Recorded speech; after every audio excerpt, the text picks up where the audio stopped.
Puji Tuhan, Bapak Ibu Saudara sekalian, di dalam nama Tuhan Yesus Kristus, hari ini kembali kita ada dalam rumah Tuhan untuk kita mendengarkan firman Tuhan. Saudara, saya akan melihat satu bagian yang baik, yang penting saudara, yang kadang ayat ini menjadi satu ayat yang menguatkan dari sejak jadi dulu tentang Abraham, panggilan Abraham atau iman Abraham. Saya akan baca Ibrani pasal yang ke-11 ayat 8 sampai ayat yang ke-17. Ini seluruh tentang iman Abraham. Kita akan lihat, karena iman Abraham taat ketika ia dipanggil untuk berangkat ke negeri yang akan diterimanya menjadi milik pusakanya. Lalu ia berangkat dengan tidak mengetahui tempat yang ia tujui. Karena iman ia diam di tanah yang dijanjikan itu seolah-olah di suatu tanah asing, dan di situ ia tinggal di kemah dengan Ishak dan Yakub dan turut menjadi ahli waris janji yang satu itu. Sebab ia menanti-nantikan kota yang mempunyai dasar yang direncanakan dan dibangun oleh Allah. Karena iman ia juga dan Sarah beroleh kekuatan untuk menurunkan anak cucu, walaupun usianya sudah lewat, karena ia menganggap dia yang memberikan janji itu setia. Itulah sebabnya maka dari satu orang, malahan orang yang telah mati pucuk, terpancar keturunan besar seperti bintang di langit dan seperti pasir di tepi laut, yang tidak terhitung banyaknya. Dalam iman mereka semua ini telah mati sebagai orang-orang yang tidak memperoleh apa yang dijanjikan itu, tetapi yang hanya dari jauh melihatnya dan melambai-lambai kepadanya, dan yang mengakui bahwa mereka adalah orang asing dan pendatang di bumi ini. Sebab mereka yang berkata demikian menyatakan bahwa mereka dengan rindu mencari suatu tanah air. Dan kalau sekiranya dalam hal itu mereka ingat akan tanah asal yang telah mereka tinggalkan, maka mereka cukup mempunyai kesempatan untuk pulang ke situ. Tetapi sekarang mereka merindukan tanah air yang lebih baik, yaitu satu tanah air sorgawi. Sebab itu Allah tidak malu disebut Allah mereka, karena ia telah mempersiapkan sebuah kota bagi mereka. Karena iman, maka Abraham tatkala ia dicobai mempersembahkan Ishak, ia yang telah menerima janji itu rela mempersembahkan anaknya yang tunggal. Walaupun kepadanya telah dikatakan keturunan yang berasal dari Ishaklah yang akan disebut keturunanmu. Karena ia berpikir bahwa Allah berkuasa membangkitkan orang-orang sekalipun dari antara orang mati, dan dari sana ia seakan-akan telah menerimanya kembali. Saya baca sampai ayat 19. Nah, saudara, pasal 11 dari Ibrani ini pasal tentang iman. Mereka satu demi satu disebut dari imannya Henok, dari Kain, dari Habel, lalu kemudian Henok, lalu kemudian Musa. Tetapi tentang Abraham banyak sekali disebut. Sehingga kita bisa baca dari ayat 8 sampai ayat yang ke-19 tentang iman Abraham. Memang Abraham itu adalah bapa orang beriman, bapa orang percaya. Jadi Abraham ini adalah bapa kita, disebut bapa orang percaya. Kalau saudara lihat di dalam pasal 11 ini, di ayat ke-8, Abraham meninggalkan negerinya, pergi ke tempat yang tidak tahu. Pas ayat 9, diam di tanah yang dijanjikan seolah-olah di tanah asing, sebab kota yang diinginkannya sorga. Nah, dia punya iman sebagai orang asing. Dia punya iman, dia meninggalkan, dia mengikuti panggilan Tuhan. Ayat 11, dia punya iman untuk memberikan keturunan. Di ayat 13, walaupun Abraham mati tidak memperoleh apapun, itu adalah iman. Nanti Abraham akan mendapatkan juga, saudara, sorga yang mulia, sorga yang permai, dan juga dia akan tinggal di Kanaan pada kerajaan 1000 tahun. 11 ayat 17, Abraham rela mengorbankan anaknya Ishak. Semua itu karena iman. Sepanjang hidup Abraham, dari mulai dia dipanggil oleh Tuhan pada usia 70 tahun sampai dia mati dalam usia 175 tahun, saudara, dia hidup di dalam iman kepada Tuhan. Iman adalah segala-galanya, dan iman itulah yang membenarkannya. Nah, Abraham Tuhan mengganti nama Abram dan Sarai, Abram diganti jadi Abraham. Sebab Tuhan ingin memberikan waris tanah perjanjian itu. Waris janji-janji Allah. Abraham adalah bapak banyak bangsa. Saat itu Abraham dengan Sarah belum punya anak. Tetapi Allah tetap masih mengatakan Abraham adalah bapak banyak bangsa. Bangsa yang dimaksud ini adalah orang percaya. Orang yang percaya kepada Yesus adalah keturunan Abraham. Siapakah anak Abraham, saudara? Secara jasmani, memang anak-anak Abraham itu orang Israel. Tetapi secara rohani adalah saudara dengan saya. Di dalam Yesus Kristus, saudara dengan saya adalah keturunan Abraham. Keturunan Abraham yang sungguh, saudara. Jadi sama aslinya sebab kita ada di dalam Yesus. Jadi intinya adalah di dalam Yesus. Galatia pasalnya yang ketiga, ayat yang ke-7.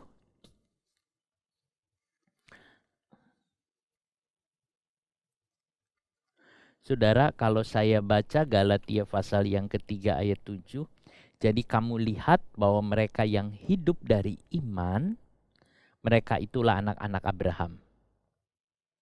Ayat 29, dan jikalau kamu adalah milik Kristus, maka kamu juga adalah keturunan Abraham dan berhak menerima janji Allah. Keturunan Abraham.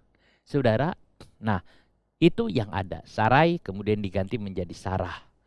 Saudara, nah kita melihat poin ini.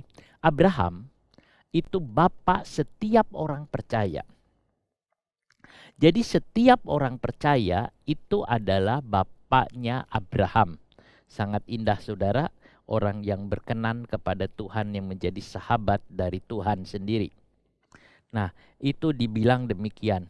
Demikianlah ia dapat menjadi bapak semua orang percaya yang tidak bersunat supaya kebenaran diperhitungkan kepada mereka. Bangsa Israel adalah bangsa yang bersunat.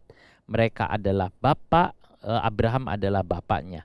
Tetapi Abraham dibenarkan oleh iman sebelum ada orang Israel, sebelum ada sunat. Sehingga Abraham juga bapak orang yang tidak bersunat, tapi harus orang yang percaya. Harus orang yang percaya kepada Yesus. Yakobus 2:23, Abraham disebut sahabat Allah. Begitu terhormatnya Abraham. Sampai sekarang Abraham adalah orang yang masih dihormati, saudara. Walaupun sudah mati, dia adalah orang yang dihormati. Kita lihat imannya inilah yang membuatnya dia dihormati. Kalau orang punya iman kepada Yesus pasti dihormati, saudara. Kalau saudara percaya kepada Yesus dan punya iman, saudara akan dihormati. Oleh siapa dihormati? Pertama oleh Tuhan sendiri. Yang kedua, saudara dihormati oleh manusia. Abraham dihormati sehingga dia disebut sahabat Allah. Yakobus 2:23, lalu dengan jalan demikian genaplah nas yang mengatakan, lalu percayalah Abraham kepada Allah, maka Allah memperhitungkan hal itu kepadanya sebagai kebenaran. Karena itu Abraham disebut sahabat Allah. Saudara, dia adalah sahabat Allah. Kalau saudara menjadi sahabat presiden, baik sekali. Saudara, kalau saya lihat di televisi atau di YouTube, saudara, bagaimana Presiden kita, Presiden Jokowi, bersahabat dengan teman-teman presiden lainnya. Dia menyebut Presiden Perancis sahabatnya, dia menyebut Presiden Uni Emirat Arab sahabatnya, sehingga dia sangat dihormati, saudara, sebagai sahabat. Ya, kita lihat ada jalan disebut Jalan Jokowi, ada masjid disebut Masjid Jokowi, saudara. Kenapa Uni Emirat Arab melakukan itu? Karena mereka mengaku sebagai sahabat. Itu yang ada. Kalau kita sahabat Allah, betapa indahnya.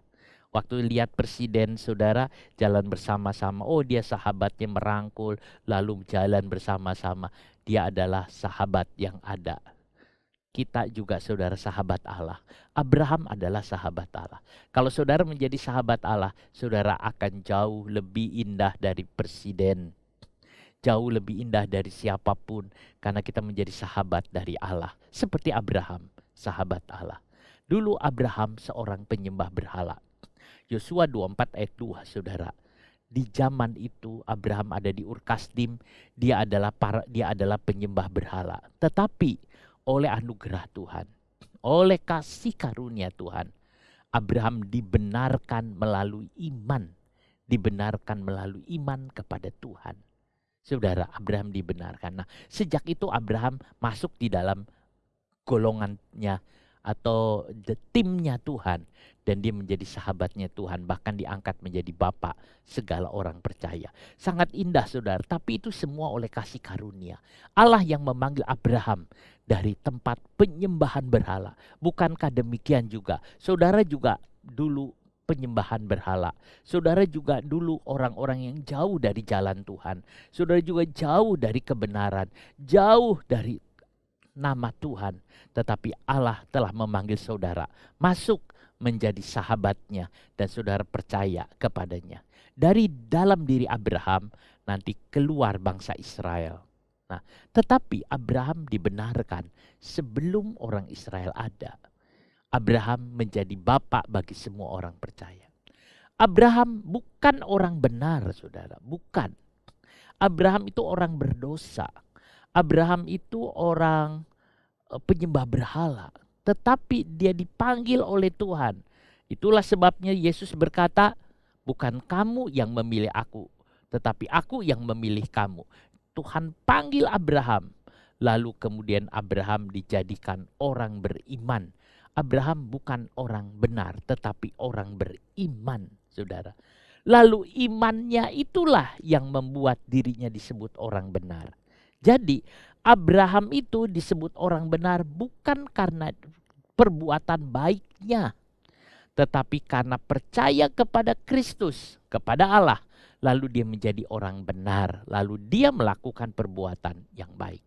Saudara, jadi kita bisa lihat sama. Saudara juga bukan orang benar. Apa saudara orang benar?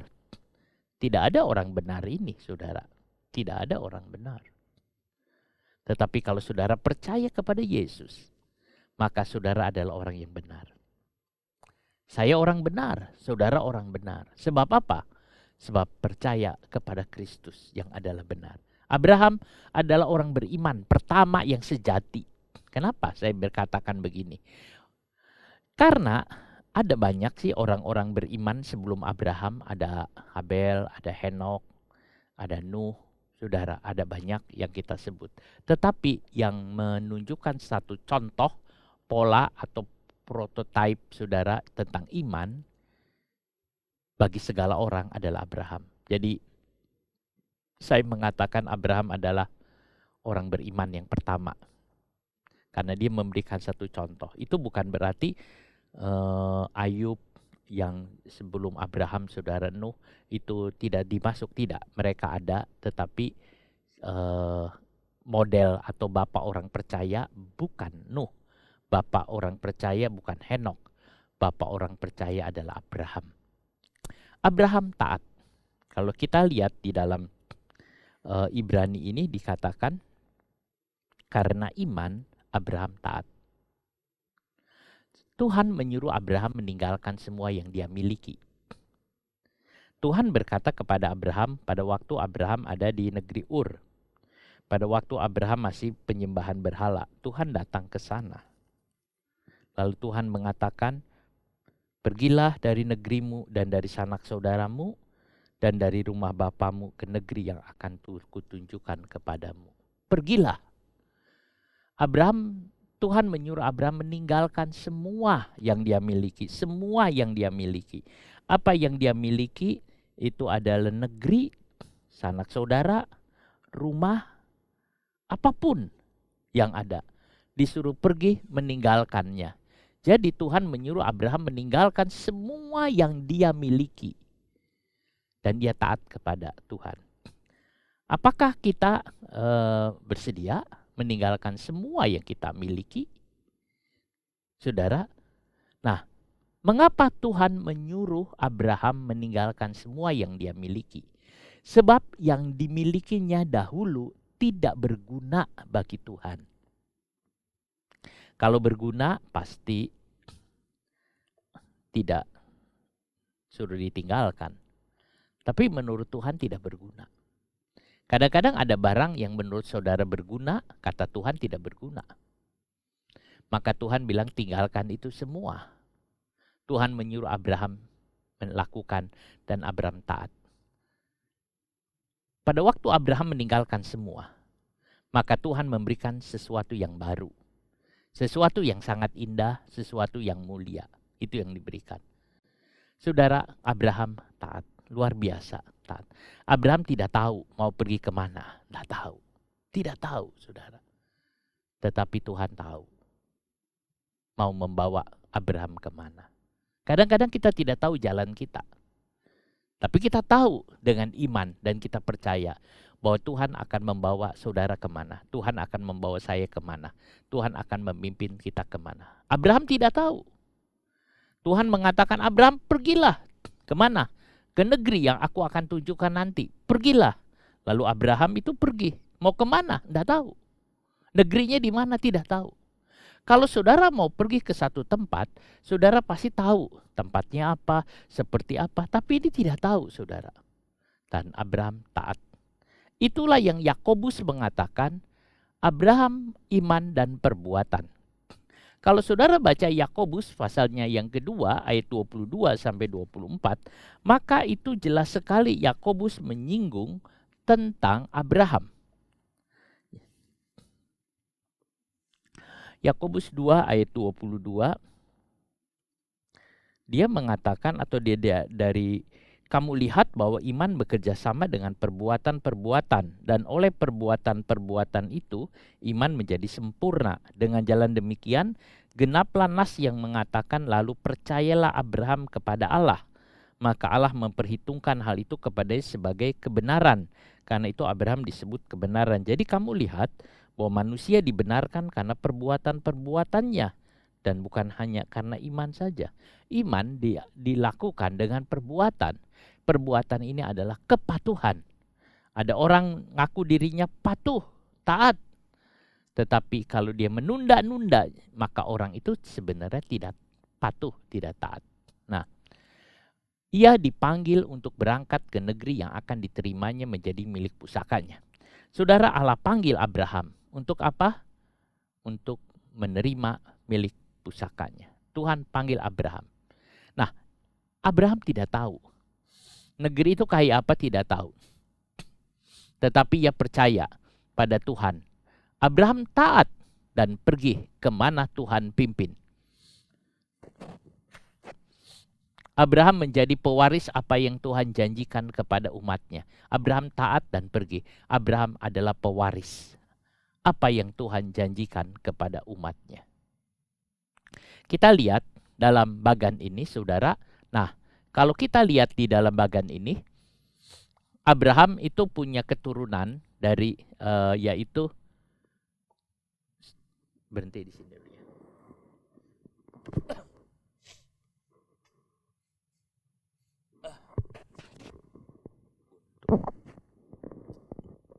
Oke. Tes ya. Ya, mulai lagi. Nah, saudara, kalau kita lihat tentang warisan yang tadi disinggung, Abraham memberikan warisan kepada Israel, umat Tuhan, atau kepada keturunannya. Dari Abraham ada Ishak, Ishak Yakub, dan Yakub itulah Israel. Nah, keturunan Abraham adalah Israel.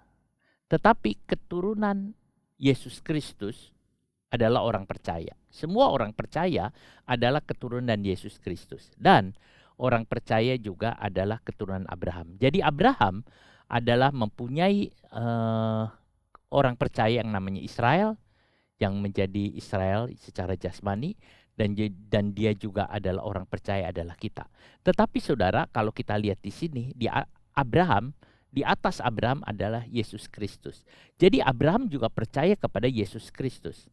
Jadi kita lihat sebetulnya Yesus Kristus, Abraham beriman kepada Yesus Kristus. Lalu kemudian dari Abraham menurunkan imannya kepada bangsa Israel. Lalu dari Yesus Kristus menurunkan imannya kepada kita. Dan kita termasuk di dalam kelompok anak Abraham juga. Dan kita mendapat warisan. Saudara, kita dapat warisan, saya dapat warisan dari Yesus. Pada waktu Tuhan Yesus mati, saudara, dia memberikan warisan kepada saya, kepada saudara. Begitu banyak warisan yang diberikan. Nah, warisan yang Bapa kasih kepada Kristus lalu dikasih kepada kita, itu begitu banyak warisan itu, dan kita bisa menikmati segala warisan itu, saudara. Saudara harus ingat, tanda warisan itu adalah pemberian. Warisan itu pemberian. Warisan tidak didapat dari hasil kerja keras kita. Hasil kerja keras itu namanya upah, tetapi warisan adalah pemberian. Nah, Abraham memberikan warisan kepada orang Israel. Ya, selain iman, juga dia memberikan akan negeri tanah Kanaan. Jadi saudara lihat, tetapi Abraham juga mendapat warisan iman dari Yesus Kristus. Jadi sebenarnya saudara, kita lebih beruntung daripada orang Israel. Sebab Yesus Kristus, kita mendapat warisannya langsung dari Yesus Kristus, saudara. Sedangkan mereka mendapat warisan dari Abraham. Saudara, kita memangnya anak Abraham karena kita orang percaya. Tetapi warisan kita itu dari Kristus. Jadi urutannya kira-kira begini, saudara. Tuhan Yesus, lalu Abraham, karena Abraham itu percaya kepada Yesus juga. Sebelum Abraham ada, Yesus sudah ada, saudara. Lalu kemudian Israel. Nah, kita lihat Israel menikmati warisan dari iman Abraham. Tetapi kita dari Yesus langsung kepada kita. Kita menerima warisan dari iman Yesus Kristus. Iman Yesus Kristus lebih sempurna, saudara. Itu yang ada dari orang percaya. Tetapi oleh Tuhan, Rasul Paulus mengatakan kita juga dimasukkan dalam satu golongan kebersamaan, yaitu anak Abraham. Ya, puji Tuhan, saudara. Kita disebut anak Abraham, sehingga kita mendapat warisan yang indah-indah ini, saudara. Abraham tidak tahu tempat yang dituju. Kalau kita baca di sini, katanya Abraham tidak tahu tempat yang ditujunya apa, saudara. Di dalam bahasa Yunani, kata tidak tahu atau kata tahu, tidak tahu, itu tidak itu kata me, tapi tahu itu bisa ginosko, saudara. Tahu itu bisa oidia. Tetapi di sini tidak ditulis ginosko atau oidia, tapi ditulis me epistamenos, saudara. Lain lagi. Epistamenos artinya tidak mau tahu tentang apapun kecuali kepada seseorang yang memanggilnya. Jadi beda dengan tahu dari ginosko. Tahu ginosko itu tahu karena hubungan dari pengalaman. Oidia itu tahu karena belajar.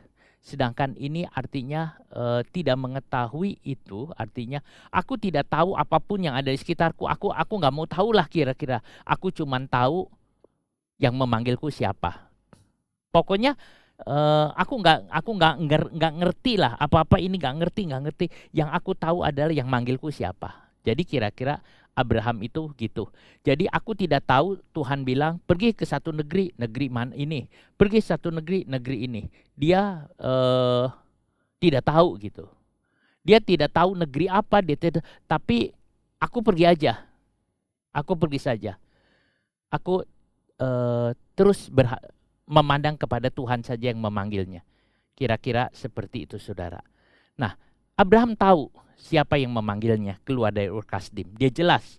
Apakah saudara tahu dengan jelas siapa Tuhan saudara? Apakah saudara tahu dengan jelas siapakah Yesus Kristus? Apakah saudara tahu dengan jelas? Sehingga kalau saudara tahu, saudara akan mengatakan, aku adalah anak Kristus, aku percaya kepada Yesus, aku tinggal di dalam Yesus. Aku tidak mau tahu situasi apapun. Yang aku tahu adalah Tuhan menyertai. Sebab itu orang itu akan mencari penyertaan Tuhan, saudara. Dan dia tidak akan goyah dengan situasi dunia yang akan berubah-ubah. Abraham memiliki kepastian yang kuat akan hal-hal yang ia harapkan dan ia yakini. Ini adalah iman Abraham. Jadi Abraham punya iman, saudara. Pokoknya aku kepada Tuhan. Pokoknya aku kepada Tuhan. Itu yang ada. Ibrani 11:13. Walaupun Abraham sudah tinggal di Kanaan, tetapi ia tidak menganggap Kanaan sebagai tanah warisan. ia merindukan tanah air di sorga. Jadi kalau saudara membaca di ayat yang ke-13, dalam iman mereka semua itu telah mati, ya Abraham itu telah mati, sebagai orang-orang yang tidak memperoleh apa yang dijanjikan itu. Abraham, Ishak dan Yakub itu tidak dapat, tetapi yang hanya dari jauh melihatnya dan melambai-lambai kepadanya, dan yang mengakui bahwa mereka adalah orang asing dan pendatang di bumi ini. Saudara, kenapa? Karena dia tidak menganggap tanah Kanaan sebagai tanah warisannya. Dia menganggap sorga. Jadi iman Abraham bukan sekedar di tanah Kanaan. Iman Abraham bukan sekedar sampai di tanah Kanaan atau di hal-hal yang ada di dunia ini, tapi iman Abraham sampai ke sorga, saudara. Dia imannya naik ke sana. Sebab itu dia tidak banyak memikirkan tentang membangun rumah di Kanaan. Nah, saudara, Abraham meninggalkan dunianya. Berjalan menuju rumah Bapa. Dia tinggalkan dunianya. Saudara, ada dunia kita yang perlu juga kita tinggalkan supaya kita bisa jalan ke rumah Bapa. Jangan hal duniawi mengikat kita supaya kita bisa bebas jalan ke rumah Bapa. Abraham melepaskan semuanya, saudara, melepaskan semuanya. Lot tidak bisa melepaskan dirinya dari jeratan Sodom dan Gomora. Ia tidak bisa meninggalkan dan akhirnya binasa. Jadi saudara, kalau Tuhan mengatakan tinggalkan, harus bisa meninggalkannya. Ibrani 12 ayat 1, jangan sampai dijerat, katanya. Jangan sampai ada dosa yang menjerat kita, sehingga kita tidak bisa jalan, tidak bisa lari, saudara. Jangan ada dosa yang merintangi kita, sehingga dalam perlombaan kita tidak bisa lari dengan kencang. Coba saudara, kalau ada orang berlari tetapi kakinya dijerat, dia tidak akan bisa berlari dengan baik. Saudaraku, apa yang menjadi jerat dalam hidup saudara, mari kita tanggalkan itu. Apa yang memotivasi orang Kristen untuk terus melayani dan mengikut Yesus meskipun kehilangan atau kesulitan? Apa? Apa yang memotivasi? Ya saudara, selain cinta kepada Kristus, kita juga akan dapat kehidupan kekal. Seperti Abraham, kita hidup dari iman. Kenapa? Karena iman.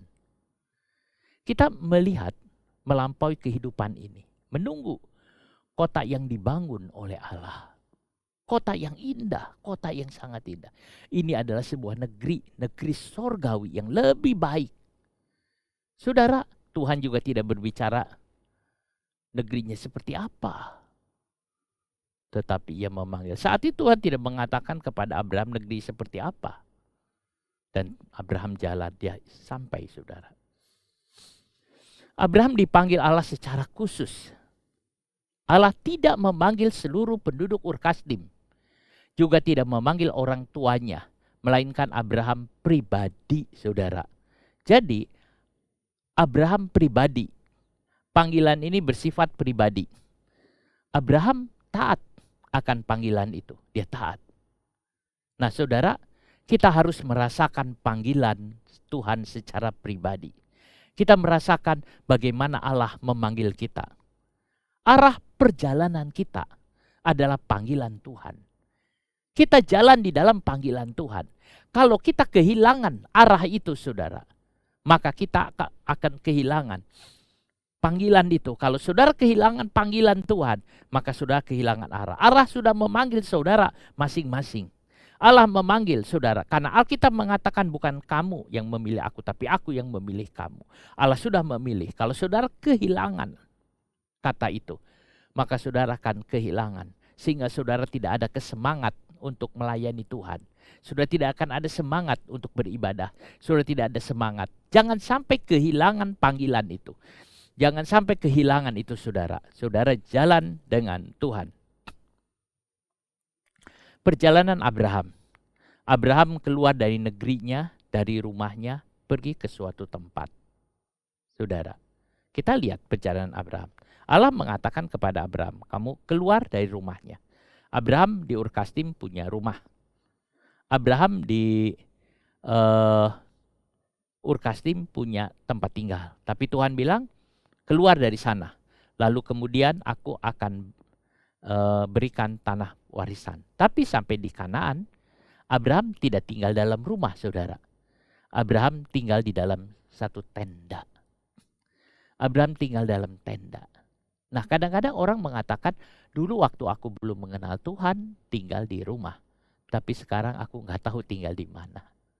Aku mengembara satu ke demi satu. Aku ada di sini, aku di sana. Ya, saudara, kadang-kadang seperti itu tampaknya. Tetapi tidak begitu. Ada iman, saudara. Iman yang ada. Nah, kita lihat, dulu aku tinggal di rumah. Setelah mengenal Tuhan, tinggal di tenda. Nah, kita kadang gitu. Nah, pada waktu Abraham tiba di Kanaan, saudara, pada saat ketika Abraham tinggal di Kanaan, terjadi kelaparan. Abraham jalan, lalu sampai di Kanaan, saudara, tiba-tiba ada kelaparan. Kejadian 12 ayat 10. Mengapa tidak berkelimpahan? Kadang-kadang orang suka ngomong begini, kalau tinggal di dalam Tuhan, ayo ikuti dalam Tuhan, hidup kamu berkelimpahan. Itu benar. Tapi pada waktu Abraham tinggalkan semua, saudara, ada kelaparan. Ini nggak sesuai dengan janjinya, dengan janji Tuhan. Tetapi apakah Abraham meninggalkan negeri itu? Tidak. Abraham kembali lagi ke sana. Setelah dia pergi ke Mesir, lalu dia kembali lagi ke sana dan tinggal di sana, saudara. Jadi kita lihat, saudara, kadang-kadang kok seperti nggak punya apa-apa ya setelah ikut Tuhan. Tampaknya demikian, saudara. Tetapi beda, saudara. Ada Tuhan. Punya apa-apa tanpa Tuhan, itu namanya kekurangan. Tidak punya dengan Tuhan, namanya kecukupan, saudara. Paulus menggambarkan dirinya tidak memiliki apa-apa. Dia udah gak punya apa-apa. Padahal Paulus itu menurut catatan mengatakan dia seorang kaya. Nah, tidak memiliki apa-apa. Tetapi dia mengatakan, aku tidak memiliki apa-apa, tetapi memiliki segala sesuatu. Dia punya apa-apa. Tidak punya, tapi dia punya apa-apa. Nah, kita lihat. Abraham tinggal sebagai seorang musafir. Ya, sebagai seorang musafir di tenda. Saudara, tidak punya tempat tinggal. Lot punya rumah di Sodom. Abraham tidak. Tapi hidupnya Lot tercemar. Abraham tidak.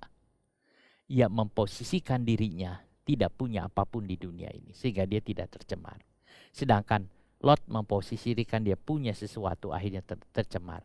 Saudara lihat, Lot jadi gimana? Lot jadi habis binasa. Ibrani 11 ayat 10. Abraham ingin rumahnya mempunyai fondasi yang direncanakan dan dibangun oleh Allah. Kalau saudara baca di dalam ayatnya, sebab ayat 10, sebab ia menanti-nantikan kota yang mempunyai dasar yang direncanakan dan dibangun oleh Allah. Jadi kenapa Abraham tidak mendirikan rumah di Kanaan? Sebab Abraham ingin rumahnya itu yang membangun itu Tuhan sendiri, fondasinya. Itu pasti sorga.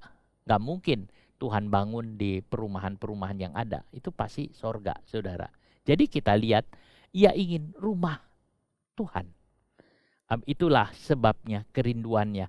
Dan selama puluhan tahun, Abraham tetap tinggal di tenda. Ibrani 11 ayat 9. Karena iman, ia tinggal sementara. Saya tambahin sementara karena ada bahasa Inggrisnya sojourn, itu adalah tinggal sementara, seperti orang yang sedang berjalan. Tapi saya baca di terjemahan baru dulu saja. Karena iman ia diam di tanah yang dijanjikan itu seolah-olah di suatu tanah asing. Dan di situ ia tinggal di kemah dengan Ishak dan Yakub yang turut menjadi ahli waris janji yang satu itu. Nah, karena iman ia tinggal sementara di negeri perjanjian sebagai orang asing, pendatang, musafir. Di situ ia tinggal bersama dengan Ishak, Yakub yang turut memiliki waris yang sama. Jadi saudara, Abraham, Ishak dan Yakub itu memiliki waris yang sama. Jadi kita lihat mereka tinggal sama-sama di tenda. Ya, mereka keluarga yang seperti itu, saudara. Dengan iman, tetap dengan iman. Gak ada yang lain, dengan iman. Inilah pintu untuk masuk ke segala janji Allah. Iman adalah pintu, kunci. Iman adalah kunci untuk masuk ke segala janji Allah, saudara. Iman. baik di dunia maupun di dalam kekekalan. Kalau saudara punya iman, saudara punya kunci untuk membuka atau menikmati seluruh janji Allah. Dengan iman, ku jalan dengan iman, ku jalan dengan iman, aku mau berjalan dengan iman. Kadang kita mengatakan dengan iman kita jalan, dengan iman kita jalan. Iman itu penting. Iblis nggak suka saudara percaya kepada Yesus. Ia akan menghancurkan iman saudara dengan berbagai tipu muslihat. Dia sudah menipu Adam dan Hawa. Dia akan menipu banyak orang Kristen supaya orang Kristen tidak percaya kepada Yesus Kristus. Selanjutnya kita juga harus memiliki iman untuk hidup sebagai orang asing di dunia ini. Dalam 1 Petrus 2 ayat yang ke-11 saudara. 1 Petrus 2. Saudara-saudaraku yang kekasih, aku menasihati kamu supaya sebagai pendatang dan perantau, kamu menjauhkan diri dari keinginan-keinginan daging yang berjuang melawan jiwa. Saudara, jadi kita lihat di Ibrani 11 tadi tentang ayat 8, Abraham taat ketika dipanggil, taat ya. Tetapi kalau di ayat 9, ini iman untuk bisa berlaku sebagai seorang pendatang. Sebagai seorang asing. Abraham berjalan dengan iman bukan karena melihat ya. Dia jalan dengan iman. Nah sekarang saudara, iman yang pertama adalah ketaatan karena dipanggil Tuhan. Dia jalan, dia meninggalkan semua. Dan dia jalan dan Tuhan memberikan sesuatu. Jadi saudara, Tuhan tidak akan meninggalkan saudara, Tuhan tidak akan meninggalkan kita. Kalau Tuhan panggil, dia bertanggung jawab atas saudara. Sebab itu tidak mungkin orang yang dipanggil oleh Tuhan mati kelaparan, itu tidak mungkin saudara. Tidak ada itu. Orang yang dipanggil, orang yang bekerja buat Tuhan, orang yang percaya kepada Tuhan, tidak mungkin saudara ngalamin itu. Lalu kemudian yang kedua adalah iman Abraham adalah bagaimana dia tetap memposisikan diri sebagai orang asing. Sebagai orang asing, saudara. Apa artinya iman sebagai orang asing?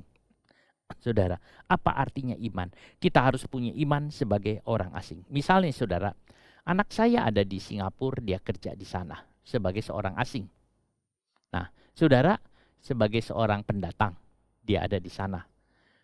Nah, ia bukan warga negara. Ia harus punya iman sebagai orang asing. Ia harus punya iman sebagai orang percaya. Memang sulit, lebih sulit. Karena ada perbedaannya antara penduduk warga negara dengan mungkin pendatang, saudara. Itu beda. Buat warga negara, sekolah murah sekali. Kemudian kuliah murah. Kalau beli rumah murah, tapi buat pendatang saudara mahal semua, sulit. Beli rumah mahal, kuliah mahal, kadang-kadang sampai beberapa kali lipat bedanya saudara. Jadi kita lihat ada beda. Semua serba lebih mahal daripada penduduk setempat, lebih sulit. Kalau mau kerja juga saudara mesti izinnya macam-macam, ada izin ini, dan itu lebih sulit juga. Dan banyak hal, saudara.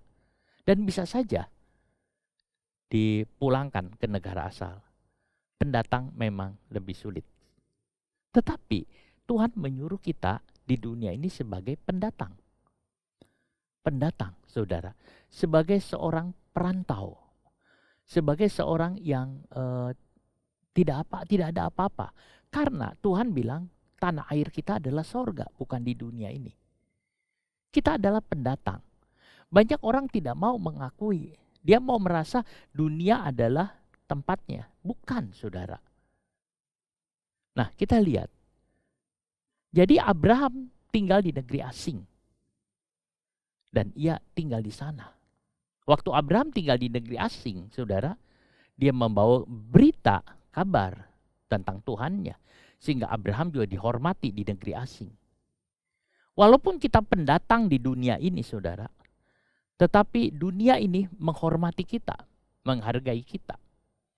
Karena kita juga membawa kabar dari Tuhan Maha Kuasa, Tuhan yang besar. Itulah sebabnya yang ada. Kita juga harus mengatakan dunia ini adalah negeri asing bagi kita. Dunia ini adalah tempat hanya aku lewat sementara. Semua yang ada di dunia ini akan lenyap. Dan kita tidak membawa apa-apa, saudara. Semua yang ada di dunia ini, itu yang ada.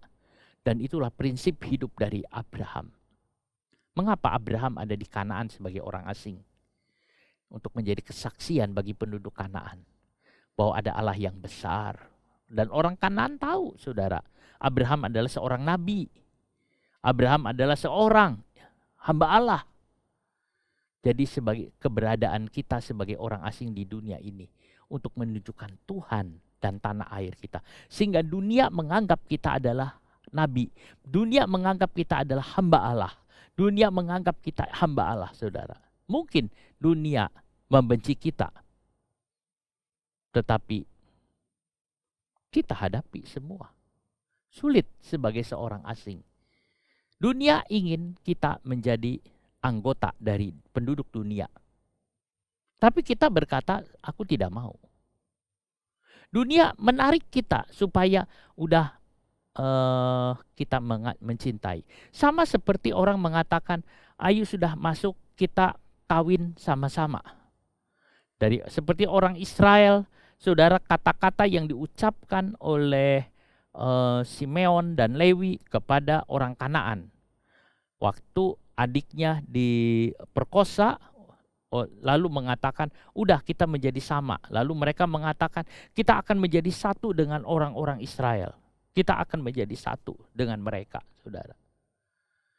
Dunia kadang-kadang membuat ingin seperti itu. Tetapi kita tahu kesudahan dari cerita itu. Simon dan Lewi membunuh mereka semua. Ya, saudara. Itu yang kita lihat. Tapi itu cara yang tidak baik. Nah, saudara, kita ada di dunia. Tetapi dunia tidak boleh mempengaruhi kita. Abraham tinggal di kemah. Ayat ini mengatakan Abraham, Ishak dan Yakub tinggal di satu kemah. Abraham hidup dengan Yakub selama 15 tahun. Sebab waktu Yakub umur 15 tahun, Abraham sudah meninggal. Nah, mereka tinggal di dalam satu kemah. Esau di mana? Esau tidak ada, saudara. Esau tidak masuk dalam hitungan itu. Sebab Esau tidak mau tinggal di kemah, di tenda. Esau lebih senang tinggal di hutan. Esau lebih senang berburu. Sebab itu Alkitab mengatakan Abraham, Ishak dan Yakub tinggal dalam satu kemah. Dan mereka tinggal, mereka belajar bersama, mereka mewarisi apa yang dari Tuhan. Abraham, Ishak dan Yakub. Nah, saudara, mereka tidak mendirikan rumah. Mereka ingin tetap berlaku sebagai orang asing. Jadi, saudara, walaupun kita ada di dunia, kita harus tetap menganggap kita ini orang asing, orang rantau, saudara. Itu yang ada. Kita ini merantau di sini. Untuk apa? Mengabarkan tentang Kristus kepada seluruh manusia yang ada di dunia ini. Bahwa ada Kristus yang sudah mati dan bangkit buat kita. Waktu Yusuf mati di Mesir, saudara, dia minta mayatnya itu atau tulang-tulangnya itu pada waktu orang Israel kembali ke Kanaan. Dibawa. Jadi pada waktu Yosua membawa orang Israel masuk Kanaan, dia membawa tulang-tulang dari Yusuf dan dikubur di Kanaan, saudara. Kenapa? Karena Mesir bukan negerinya. Tetapi negeri yang sebenarnya juga bukan Kanaan, saudara. Ini hanya bayangan saja. Itu adalah negeri sorga yang mulia. Cuman dalam pikiran Yusuf, itu adalah bayang-bayang. Aku keluar dari Mesir. Aku keluar dari keadaan Mesir. Walaupun aku bekerja di Mesir. Walaupun aku tinggal di Mesir, walaupun aku jadi Perdana Menteri di Mesir, tapi aku, negeriku, kuburanku adalah di Kanaan. Walaupun kita tinggal di dunia ini, tapi negeriku adalah sorga. Negeri kita adalah sorga yang mulia. Kita ada di sana. Abraham hidup seperti orang asing. Begitulah seharusnya semua orang percaya menjalani waktu yang singkat ini sebagai orang asing. Berapa lama kita tinggal di dunia? Tidak lama. Saudara, tidak lama. tetapi kita hidup sebagai orang yang asing. Jangan kita mencintai dunia ini. Abraham tidak mempunyai tanah untuk tinggal, nggak punya. Sepanjang hidup Abraham, Ishak dan Yakub nggak punya tanah. Saudara, coba saudara baca di Alkitab, cari. Adakah nggak tanah milik Abraham, Ishak, Yakub? Tidak.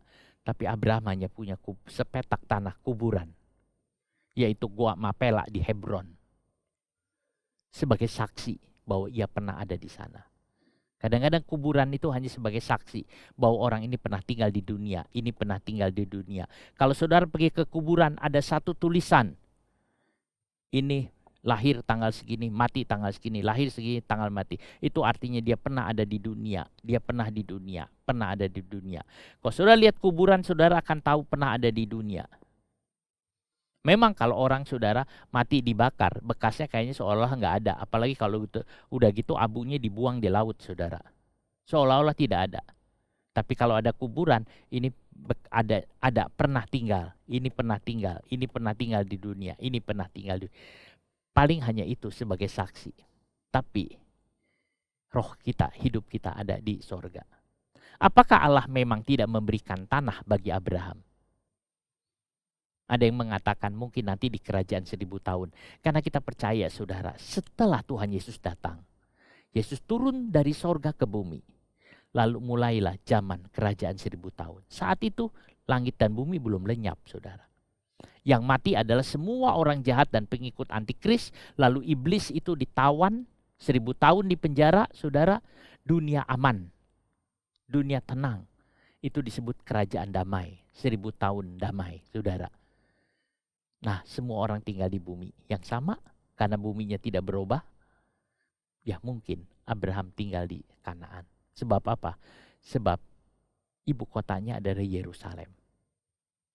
Saudara, ada di sana. Ya, mungkin disitulah Abraham bisa tinggal di sana. Tapi itu pun setelah 1000 tahun baru langit dan bumi lenyap. Negeri kita yang kekal adalah sorga yang mulia. Abraham, Ishak dan Yakub, ini satu grup. Mereka tinggal dalam satu tenda. Mereka berlaku sebagai orang asing. Mari saudara, kita juga berlaku sebagai orang asing. Nah, 15 tahun Abraham tinggal dengan Yakub. Ya, dengan Ishak lebih lama lagi tentu. Dan mereka mengajarkan bagaimana hidup sebagai orang asing perantau. Kita harus punya iman. Iman sebagai seorang perantau, iman sebagai orang asing. Saya harus punya iman bahwa hidup di dunia ini aku cuman sementara. Bahwa aku hidup di dunia ini ada orang rantau, saudara, orang rantau. Saudara, apa bedanya orang rantau dengan orang yang bukan? Saudara, kalau saudara ada di negeri asing, saudara ada di negeri asing, mungkin saudara ada di negara lain, saudara ketemu orang Indonesia, senangnya luar biasa. Tidak ada saudara bilang, oh ini suku ini, nggak ada, hilang di sana, hilang. Oh ini agama ini hilang, saudara.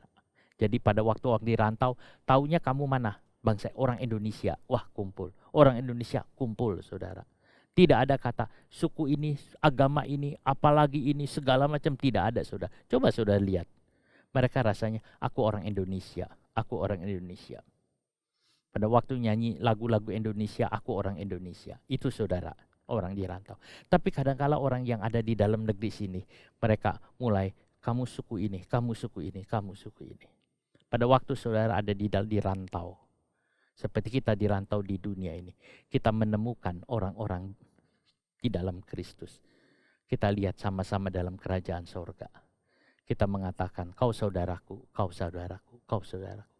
Sangat indah, saudara. Jangan kita saling memaki, menuduh, menyalahkan. Itu bagaikan kita tidak hidup di rantau. Saudara, bagaikan kita tidak hidup di rantau. Kita ini adalah orang rantau. Artinya kita adalah orang musafir. Karena musafir tidak begitu, saudara. Nah, saudaraku, itu yang ada. Abraham, Ishak dan Yakub itu rantau tinggal. Saudara, sangat indah. Sangat indah. Saudara, indah sekali. Ini hanya sekedar William Carey, saudara, dia punya moto, mengharapkan hal besar dari Tuhan. Upayakan hal besar untuk Tuhan. Kenapa? Imannya dia. Dia punya iman. William Carey adalah seorang misionaris besar. Dia adalah penulis yang menerjemahkan Alkitab juga. Dia berkata, aku ingin mengharapkan hal-hal besar dari Tuhan. Hal-hal yang besar. Ya, semua yang dipanggil oleh Tuhan harus mengharapkan hal yang besar dari Allah. Sebab Allah besar dan kerajaan Allah itu besar. Kerajaan Allah itu besar. Allah itu besar. Kita harus berpikiran seperti orangnya Allah. Seperti orangnya sorga. Yaitu mengharapkan hal-hal yang besar. Pekerjaan besar, saudara. Itu sebabnya kita harus mikirkan pekerjaan besar. Jadi hamba Tuhan adalah sebenarnya melakukan pekerjaan-pekerjaan yang besar dari Tuhan. Dan kita harus upayakan hal-hal yang besar untuk Tuhan. Saya pikir apa yang dikatakan William Carey sangat indah. Kembali lagi kepada masalah Abraham. Dua hal yang kita lihat di sini. Satu, ketaatan kepatuhan Abraham. Dengan iman dia menuruti apa yang kata Tuhan. Dia meninggalkan. Yang kedua, dengan iman dia hidup sebagai seorang perantau sampai matinya, saudara. Dia tetap di tenda, di kemah. Luar biasa Abraham ini. Abraham, Ishak dan Yakub, saudara. Indah, itu luar biasa kalau kita lihat. Saudaraku, mari kita menyanyi satu nyanyian. Jalanmu tak terselami oleh setiap hati kami.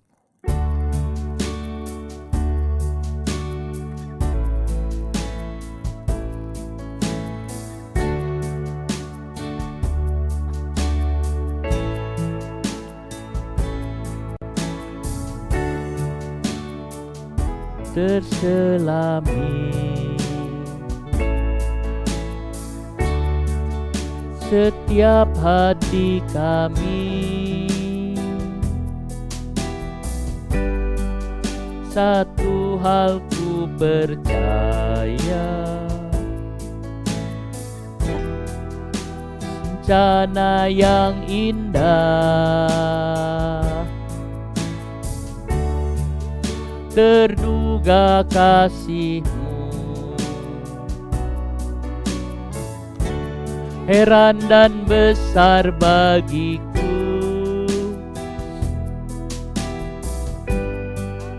kehadiran-Mu selalu dalam hidupku, ciptaan-Mu sempurna, rancangan-Mu penuh damai, aman dan sejahtera. Walau di tengah badai, ingin ku selalu bersama, rasakan keindahan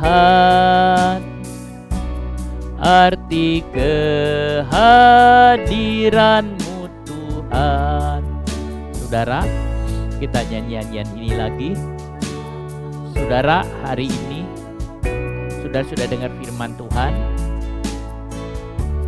Abraham tidak tahu apa-apa yang dijalanin saudara, tapi dia percaya bahwa Allah yang memanggil dia. Kadang-kadang kita tidak tahu apa yang terjadi, tapi yang aku tahu adalah bahwa Allah tahu aku. Saudara tidak perlu banyak tahu, tapi Allah tahu saudara.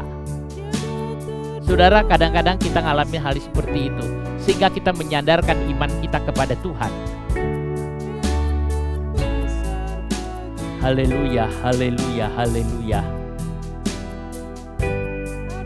Kehadiran-Mu selalu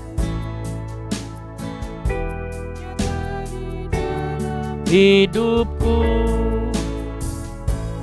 penyertaan-Mu sempurna, rancangan-Mu penuh damai, aman dan sejahtera, walau di tengah badai. Saudara, kita siapkan perjamuan suci yang sudah dibagikan. Hari ini kita akan masuk bersekutu dengan tubuh dan darah Tuhan.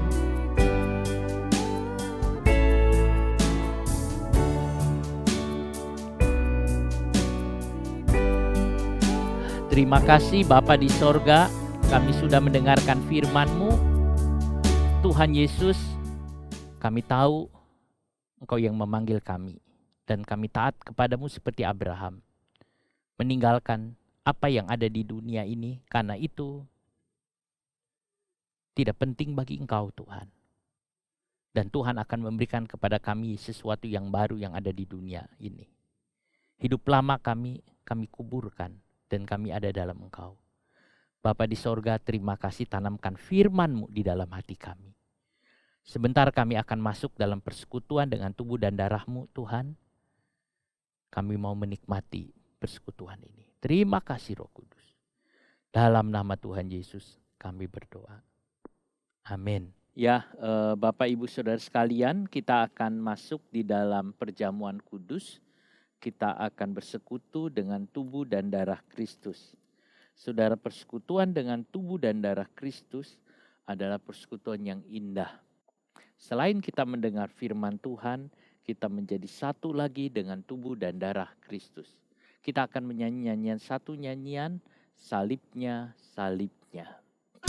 Sambil saudara memeriksa diri di hadapan hadirat Tuhan. Salibnya, salibnya.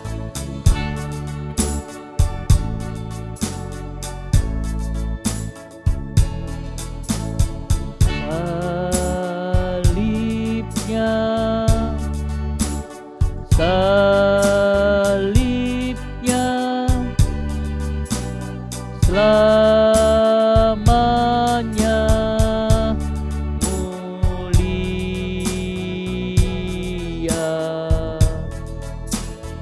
Dosaku ditebuskan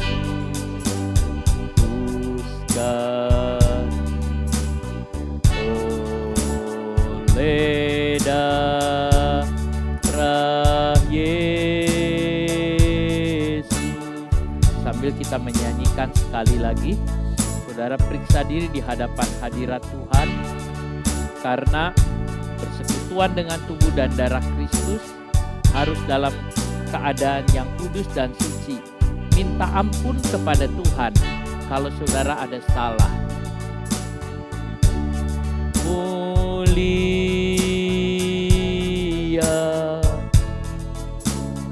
dosaku dihapuskan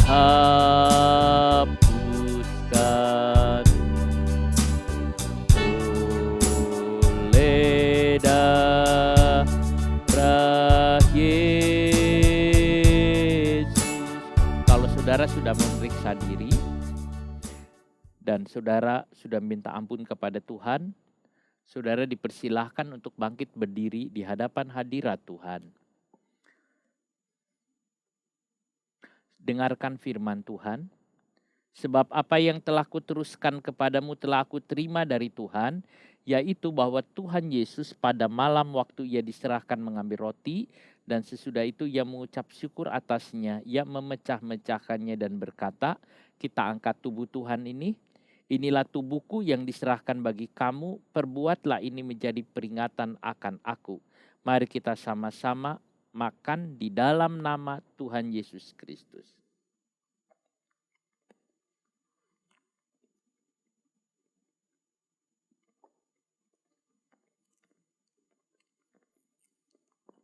Haleluya. Haleluya. Haleluya.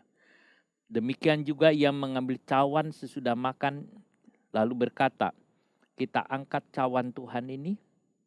Cawan ini adalah perjanjian baru yang dimeteraikan oleh darahku. Perbuatlah ini setiap kali kamu meminumnya menjadi peringatan akan aku. Mari kita sama-sama minum di dalam nama Tuhan Yesus Kristus. Haleluya. Haleluya. Haleluya Tuhan. Haleluya. Setelah kami mendengar firman-Mu, kami bersekutu dengan tubuh dan darah-Mu. Kami mengalami kekuatan dari Engkau, kuat bersama Engkau. Kuasa tubuh dan darah-Mu, bilur Yesus yang menyembuhkan. Tuhan terima kasih. Engkau tolong Tuhan Yesus akan umat-Mu, akan anak-anak-Mu. Kuat di dalam Engkau, teguh di dalam Engkau. Terima kasih Bapa, terima kasih Tuhan Yesus. Terima kasih Tuhan, terima kasih. Terpujilah akan nama-Mu Tuhan. Berkati anak-anak-Mu Tuhan. Dengan berkat-berkat yang daripada-Mu. Berkat rohani, berkat jasmani. Biar berkat Tuhan turun atasnya. Terima kasih banyak Bapa, terima kasih. Berkati sekolah, berkati pekerjaan, berkati apapun yang dibuatnya. Terima kasih Tuhan Yesus, terima kasih. Saudaraku yang kekasih di dalam nama Tuhan Yesus Kristus. Terimalah berkat, kasih karunia dari Tuhan Yesus Kristus. Kasih dari Allah Bapa dan persekutuan dalam Roh Kudus. Menyertai saudara sekalian mulai sekarang sampai selama-lamanya. Demi nama Tuhan Yesus. Amin. Kita nyanyi nyanyian terakhir, menang besar di pihak kita.